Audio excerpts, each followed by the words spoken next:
Hello again.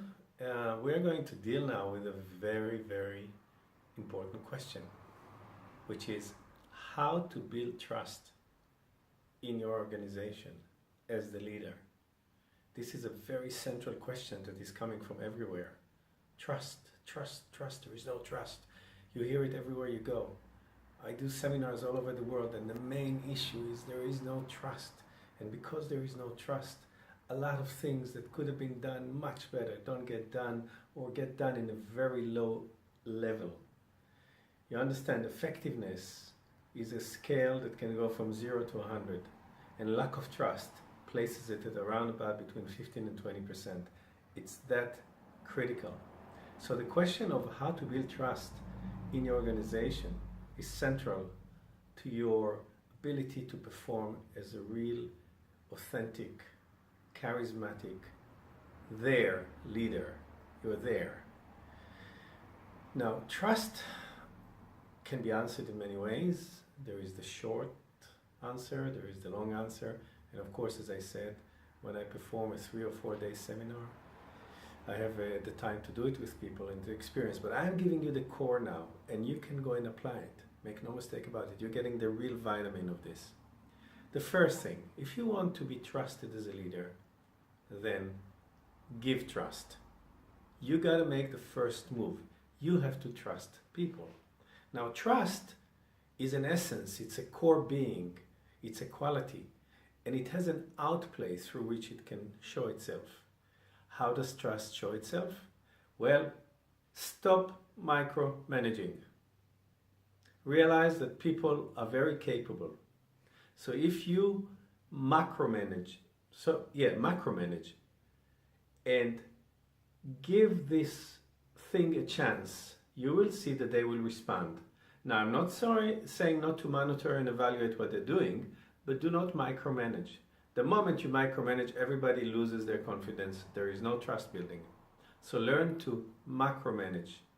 Have the large view and realize that when people do things, they will make mistakes, and make room for those mistakes. Realize they will not get it the first time. But when you macromanage, you gain their skill level, you gain their trust, and you gain an excellent workforce which will be very productive for you. That is so important to understand. The next thing is learn to give positive feedback to people. People crave for that. When you give them positive feedback, and a constructive feedback, as I said, positive meaning I see how well you're doing in this, and that, and you need to be constructive and improve in this, and that. That doesn't mean that this is bad and this is good. Constructive and positive work together towards an end. And what they get is, my leader sees me. They see me, and people want to be seen, just like you want to be seen. They want to be seen, they want to be evaluated, they want to feel that they exist. And when you give them positive feedback, and a constructive one, you're being very honest. Because to say to people all the time, this is not good, this is not good, this is not good, that's not honest. And a lot of times people think that that is the way to go. It is not the way to go. The way to go is to combine the positive feedback and the constructive. And the two of them together give the person the feeling that they're seen. Yes, they're doing well. What they do well is being seen. Yes, they need to progress, and they will progress because of that. If they only get hammered and they are being bashed and you can't do this and they can't do this, they will never excel. This is the second thing you need to import to be so careful with in building trust. Now, these two items already will improve everything around you.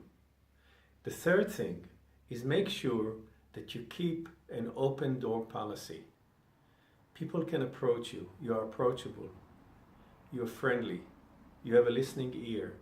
And you deal with them on eye level. You deal with them as human to human. You understand them. And when they can talk to you, they will also listen to you. And then this whole thing starts to create a different ecology in the workplace, which is trust-oriented. No more backbiting. People can speak. And when people can speak, nothing is hidden. And when nothing is hidden, no problems grow in the dark.